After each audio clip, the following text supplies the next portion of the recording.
Mimi ni Helena Omero Kamsini, lakini maiden name ni Helena Joseph Jailos Pengo, dada wa marehemu Mwadhama Polycarp Pengo. Labda nianze na kumbukumbu inayonigusa mimi peke yangu, alafu Watanzania naweza nikasema kitu kingine baadaye. Ndiyo. Mwadhama Polycarp Kardinali Pengo na muunganisha na makuzi yangu. Ndiyo. Mimi kama dada yake. Alikuwa mbele yangu shuleni miaka kama mitatu mbele yangu au minne, kwa sababu katikati yangu mimi na yeye kuna mtu hapo katikati. Yeye kardinali ni wa 6, mimi ni wa 8, kwa hiyo kulikuwa wa 7. Kwa hivyo nilichomfurahia kaka yangu huyu na nilichoshukuru kwangu binafsi ni ile msaada wake alionipa katika masomo yangu. Hakunipa fedha, hakunipa vitu vya nguvu, lakini alinipa mfano. Yeye alipenda sana kusoma. Wakati wa likizo, wengine wanakatakata mitaa huko kijijini, yeye ana kitabu, anasoma. Sasa na mimi, nafikiri alipokuwa form 4, mimi nilikuwa labda form 2 ama form 1, sikumbuki vizuri. Lakini vitu vingi vya kusoma, vitabu na madaftari, nilipata kutoka kwake. Alisoma vitabu, alivyomaliza alinipitishia mimi, yaani kwamba na mimi vinisaidie. Kama nakumbuka kitabu cha Human Geography alinipa, na nilikuwa nakipenda sana. Kwanza kama zawadi kutoka kwake, lakini kwa kujua kama yeye kimemfanya faulu, basi na mimi pia nitafaulu. Kulikuwa na kitabu kingine kinaitwa Students Companion, nacho alikuwa nakisoma sana, na alipoona yafaa kunipa, alinipa. Nacho pia chenyewe nikakipenda kwa sababu kimetoka kwa kaka yangu, ambaye kimasomo alikuwa anafanya vizuri sana kule seminari. Kwa hivyo ile kunigawia vitabu vya kusoma ikawa ni pia kunigawia bidii yake, na mimi nikaiga mfano wake. Nikiwa likizo, tukitoka shamba, nikishapika, nikila, nakaa na mimi kusoma hivyo vitabu alivyonigawia, na mimi nikawa fundi kwa kichwa, lakini kwa kweli kichwa changu nilikiiga kutoka kwa Mwadhama. Na hilo nashukuru sana, mpaka limenifanya nikasoma mpaka nikamaliza chuo kikuu. Baadaye nikaja kusoma na masters, lakini msingi wa kunionyesha bidii ya kusoma ulitoka kwa Mwadhama.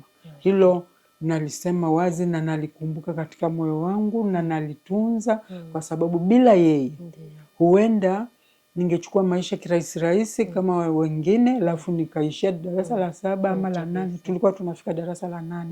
Ningefika darasa la 8 alafu nikaishia hapo. Lakini kwa kuiga mfano wake wa bidii nimefika mbali. Kumbukumbu ya kiroho ni maisha yake. Kwa sababu unajua wanafunzi wakitoka shule, wakitoka seminari, wakitoka sijui sekondari za kawaida, wakiwa likizo utawatambua kwa matendo yao. Kwa hiyo kakangu huyu alikuwa ni mfano wa kuigwa.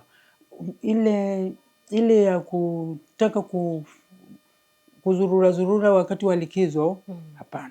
Badala yake alikuwa anapenda chama cha Mtakatifu Yosefu. Kwa hiyo wakati wa likizo anakusanya vijana kule parokiani, anaanza kuwafundisha nyimbo, anawafundisha vitu mbalimbali kwa heshima ya Mtakatifu Yosefu. Kwa hiyo nayo nafikiri na kwa vijana wengine nayo iliwasaidia. Na kwetu tulikuwa na desturi ya kila siku jioni lazima kusali rozari na sala za jioni kila siku. Kwa hiyo unajua wakati mwingine kama umechoka unaweza ukapiga chenga ukasema leo sisali, unajitia kukaa jikoni, shughuli zimezidi. Akiwepo lazima utakwenda kupiga magoti na wengine msali. Na kwa hivyo katika kufanya hivyo alipandikiza kitu chema, hasa mimi na mdogo wangu. Yule wa katikati alikuwa mara nyingine anapiga chenga na hampati lakini kiroho pia amekuwa ni msaada mkubwa sana. Na namna alivyoyachukulia maisha, amekuwa ni mfano na ametutia moyo katika ile ya kusema tunaye ndugu ambaye ni padri na ni padri kweli.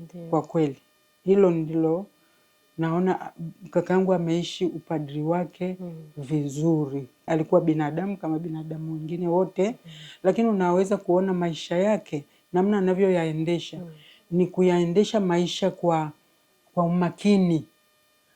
Kama ni saa ya kusali ni saa ya kusali, kama ni saa ya kwenda shamba ni saa ya kwenda shamba, kama ni saa ya kula ni saa ya kula. Kwa hiyo maisha ya namna hiyo alikuwa ni mfano kwetu. Kitu ambacho ningependa Watanzania wakumbuke, nafikiri ni kitu cha ukweli. Mwadhama alikuwa akihubiri neno, anahubiri lile linalotoka moyoni mwake.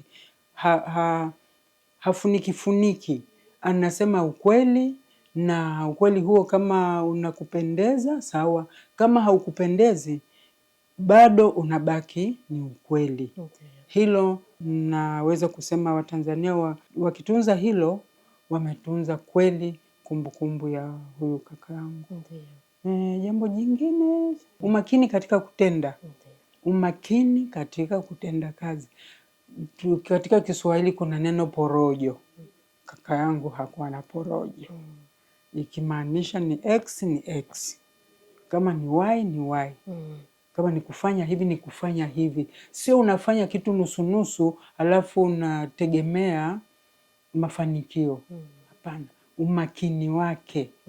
Na umakini wake nafikiri mara nyingine ulimfanya hata kufanya kazi sana mpaka inakuwa kidogo inaathiri afya yake, lakini umakini. Akiwa na kazi anataka ifanye vizuri, kikamilifu, kwa lengo la kufaidia wengine. Kwa sababu kama wewe ni mtumishi, basi uwe mtumishi kweli. Usifunike vitu, ripoti badala ya kusema ripoti hii tulifanya hivi. Unatayarisha ripoti lakini kutoka kichwani, sio katika matendo. Yalikuwa makini. Kinachotayarishwa kwenye ripoti ni kile ambacho kimetendwa, kimefanywa. Ripoti hii ni sahihi. Hilo ningependa Watanzania kwa kweli walihifadhi kuhusu kaka yangu. Na kwa hali ilivyo sasa hivi, kaka ameondoka. Vingi natamani ningefanya kwa ajili yake, lakini ameshaondoka. Kwa hivyo ninachomwombea ni Mungu ampokee huyu kaka yangu, apumzike kwa amani mikononi mwa Mungu. Alijitahidi kutumikia binadamu. Kuna mahali alipokosea, kuna mahali, lakini kama alikosea mahali, Mwenyezi Mungu amtakase na kumpeleka katika mikono yake mbinguni. Raha ya milele umpe Bwana, na mwanga wa milele umwangazie. Apumzike kwa amani. Amina.